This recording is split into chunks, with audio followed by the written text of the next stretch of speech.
Hi friends, లంచ్కి వచ్చాను మధ్యాహ్నము. చూడండి, ఇవాళ వేడివేడి అన్నం, ఆలు ఫ్రై, మునక్కాయ పప్పుచారు, పెరుగు, చల్లటి మంచినీళ్ళు భోజనం చేస్తున్నాను. ఆకలి అవుతుంది. ఎలా ఉందో టేస్ట్ చేస్తా.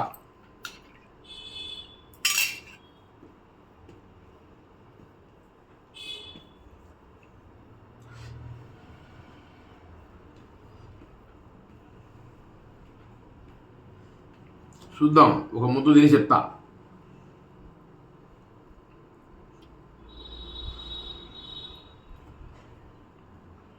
ఆలుగడ్డ అంటేనే రుచి చాలా బాగుంది.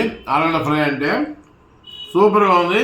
ఫ్రెండ్, లైక్ చేయండి, షేర్ చేయండి, సబ్స్క్రైబ్ చేయండి. బాయ్.